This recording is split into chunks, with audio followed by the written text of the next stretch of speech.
Assalamualaikum warahmatullahi wabarakatuh. Sahabat Komariah Link dimanapun Anda berada di seluruh tanah air, jumpa kembali dengan saya Kokom Komariah. Hari ini kita kembali dengan materi pendidikan, yaitu kurikulum merdeka, paradigma baru pembelajaran. Saya akan mencoba share materi tentang bagaimana kurikulum merdeka yang selama ini dilaksanakan di sekolah-sekolah. Ini saya sampaikan pada guru-guru saya di binaan. Saya mencoba mengasesmen diagnostik terhadap guru binaan beberapa SD.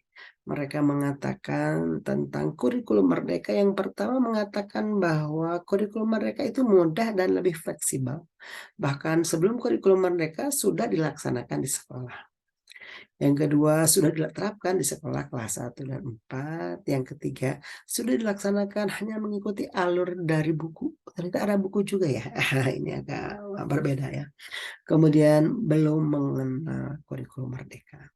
Ada yang mengatakan mengenal, tapi hanya sebagian. Dari beberapa temuan di sekolah ini, dari rekan-rekan guru, saya mencoba menyamakan persepsi.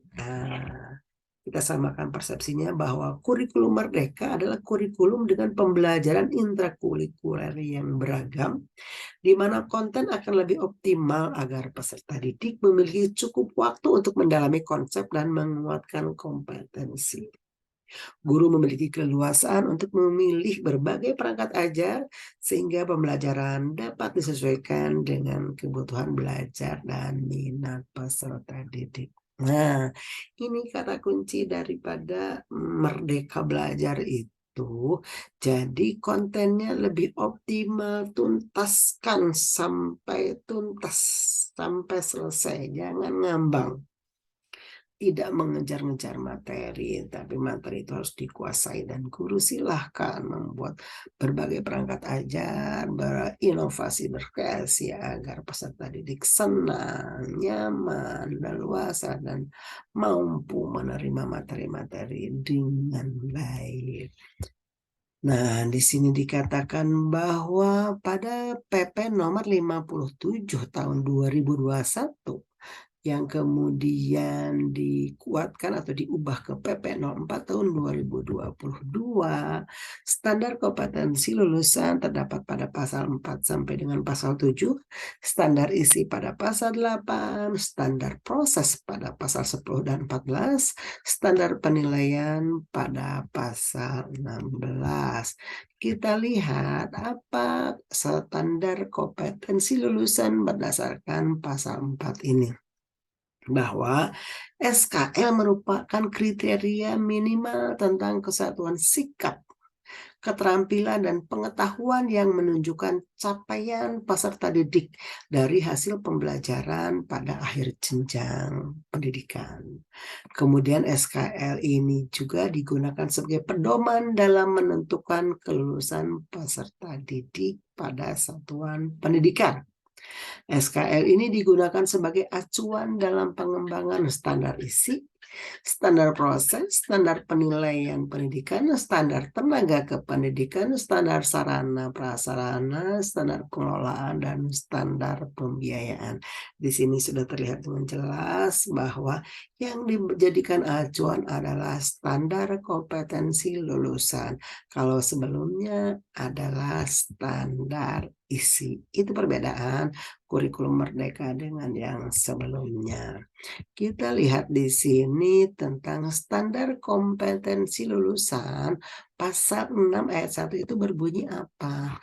Yang pertama bahwa persiapan peserta didik menjadi anggota masyarakat yang beriman dan bertakwa, garis bawahi, beriman dan bertakwa kepada Tuhan Yang Maha Esa serta berakhlak mulia. Ini PAI di sini sangat berperan. Jadi tujuan utama adalah anak beriman dan bertakwa serta berakhlak. Yang kedua, memiliki karakter yang sesuai dengan nilai Pancasila. Yang ketiga, menumbuhkan kompetensi literasi numerasi peserta didik untuk mengikuti pendidikan lebih lanjut. Jadi 3 hal ya SK-nya. 1, takwa pada Tuhan Yang Maha Esa. 2, berkarakter sesuai Pancasila. Yang ketiga, literasi dan numerasi.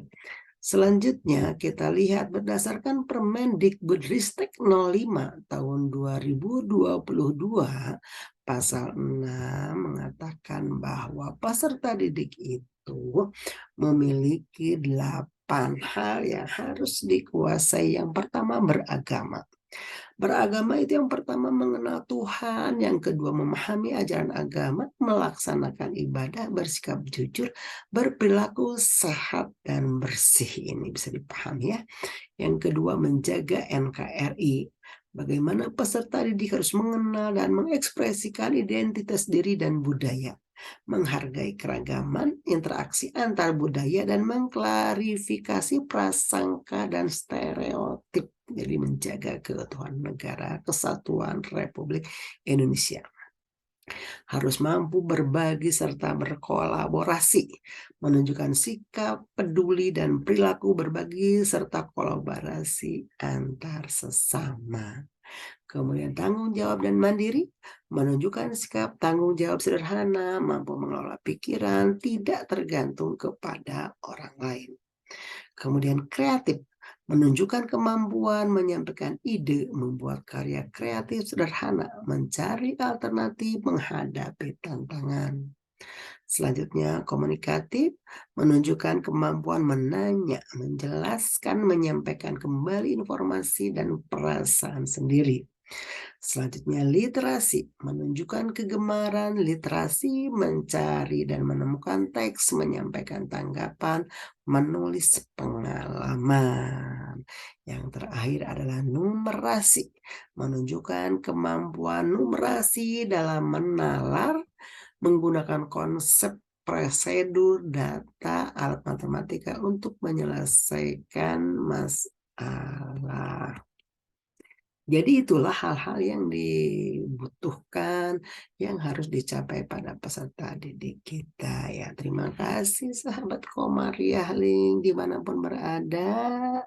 Semoga bermanfaat. Jangan lupa like, subscribe, and comment. Assalamualaikum warahmatullahi wabarakatuh.